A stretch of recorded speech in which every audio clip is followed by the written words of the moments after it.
Hey everyone, how's it going? I'm here in Davis right now doing my UC Davis full-time MBA program. And I'm in my last quarter and it's been a big change for me with the COVID pandemic. Um, Now I'm spending all my days indoors, as I'm sure many of you are. And I thought it'd be a good time for me to share with you what my home office looks like.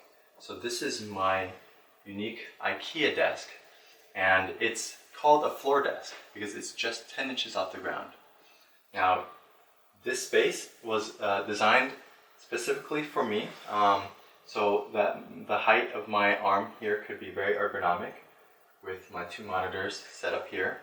And out of this office, I do my schoolwork, I run some TAing, and I also do my game development work here.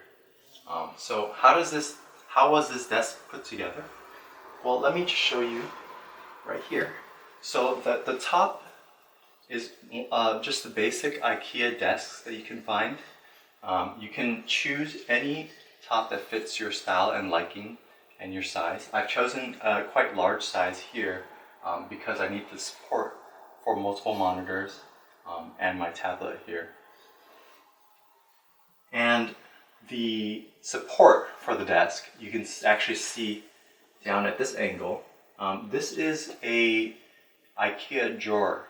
So if you go to IKEA and find one of the clothes drawers or cabinet drawers, you can actually purchase just the drawer section and use that as a support for this desk. Now the problem with that is that these two parts here are not secured together in any way. In the future, I'd like to upgrade this desk and then modify it so that the pieces are all connected and fit together seamlessly. So there's a bit of sliding that can happen here. If I pull this forward, you can see that the desk can slide forward and backwards. So there's a little bit of adjustment there. Now this height here isn't quite adjustable because you're sort of fixed given whatever drawer size you find. This was one of the smaller heights that I could find. I think it's about 9.5 inches. And then there were some above 10 inches that didn't work for me. And in total, I believe that the top was a little over $100, and each of these drawer pieces was approximately $10 to $15. So that's it. This is where I work. I hope you enjoyed this tour. I'll go into a little bit more detail about my space here and then what I have on the desk. So in the back, let's start with that. Those are the two bookshelves that I have, obviously. Now, they're also IKEA pieces, and this desk actually used to be a standing desk. And what I had there was that the two bookshelves acted as the legs to my desktop. That's also something I encourage you to try out if you're looking to do a standing desk. Go to IKEA, find bookshelves that are the right height for your work, and then put a tabletop on top of that. And voila, you'll have a standing desk. Now the main thing to keep in mind is that you need something that fits your height, right? So what you have to do is find some of those table legs. There are these short table legs about 4 to 8 inches high. You can use those and attach them to the bottom of your table and then support that on top of your bookshelves. What else do I have here? I do my game design here in this Blizzard notebook that I have. That's placed right here, so whenever I have an idea, I just jump in and start jotting notes down. I'm currently starting a new IP, so I'm working on the lore and the stories that are going to be told in this new fantasy world that I'm building. It's based on an idea for a magical gun video game that I had a while back called Cold Chamber, and I'll be fleshing this out in this book here. The world in it is called the world of Linnea. This is my school notebook. A lot of marketing and analytics notes taken in there. And these are some of the pens that I use. I've actually recently taken a fancy to the Pentel Hybrid Technica art pens. So I have two sizes here. The 0.3 and the 0.8. These are both really fantastic pens. 0.3 because it's so small and the ink flows so well that I'm able to have really fine control over my writing. So my handwriting precision has increased significantly after switching to the 0.3. It does slow down your writing a bit because the nib is very pointed, and so do keep that in mind. You won't get like a really fast writing with the 0.3, but your writing will become neater.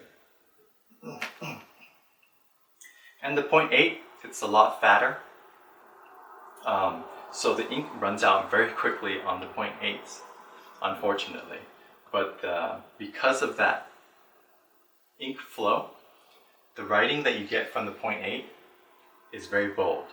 So if you're looking for bold writing and a lot of smooth lines, try out this Pentel Hybrid Technica 0.8.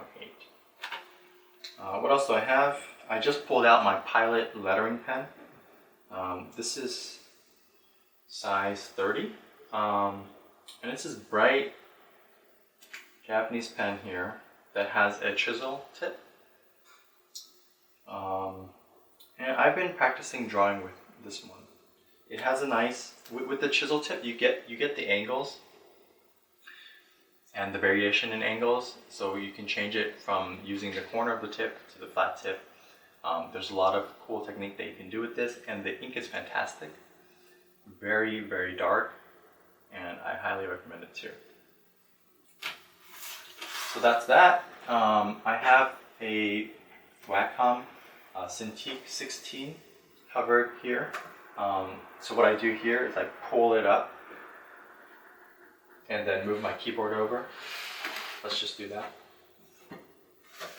So whenever I'm doing my digital art, I pull this over here and then I'm set. The pen is actually here. This is the 16, just the 16 normal, not the Pro version. So the resolution here is 1080p. And I've been having, I've just got this last year, the end of last year, so about 2 quarters ago. And I'm still learning to get used to it. It's a little different from my old tablet because I had the Intuos before. And with Intuos, I could look at the screen and draw down here.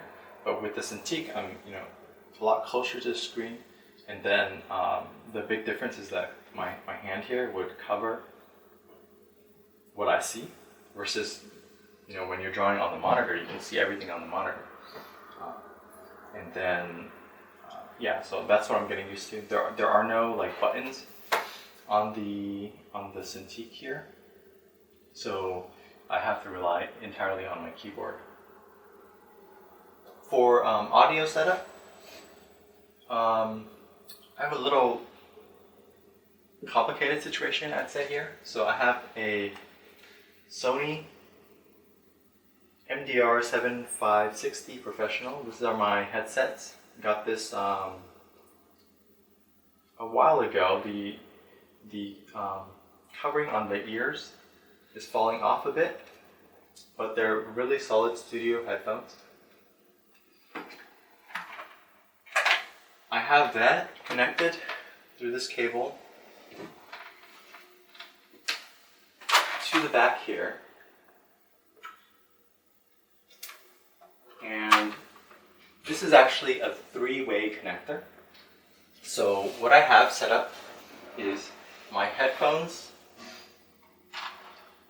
my speakers in the back. You can see those 2 bookshelf speakers, and my Chromecast. I have Chromecast audio set up in the back. They're all connected through together. So if I'm using my computer, I get computer audio to my speakers and my headphones. And if, depending on what I need to do, I switch between the two. And at the same time, my Chromecast is also connected to my speakers. So if I have my speakers on, I can just say, talk to Google and then ask Google to play my music. So it's very convenient. The benefits there, I don't have to turn on my computer to listen to music, and I don't have to use my phone to play music on the tiny speakers. So what else do I have here? This back here you can see is the desktop. Let me show you. I got this secondhand from one of my good friends, and we call it the Beast because it's been running, at least its processor core has been running since like the early 2010s. So it's a very, very old machine, but we've got it overclocked, and I've been modifying it and upgrading it over the years. So I've got one of the modern GeForce, I think the GTX 1070s. So I have a 1070 in here, and I have a ton of hard drives, just way too many hard drives. All the SATA bays are already used, so I can't add any more. It's at maximum capacity right now. Yeah, so here's my FLCL poster. I just got it recently to decorate the space, bring some liveliness, because I knew I'd be living here more, spending all my day at home. And lastly, there's this little power supply in the back. That's just for convenience, to keep my computer safe just in case the power goes off. It happened a bit last year with the I think with the power issues in the area in California, but since then I think the power has been pretty consistent, and it has only gone out about once. So thanks for visiting my space, and I'm really glad I was able to share with you. I will, try to go into more detail about my work in the future. So I hope you'll follow along there. If you have any questions, make sure to leave a comment and like and subscribe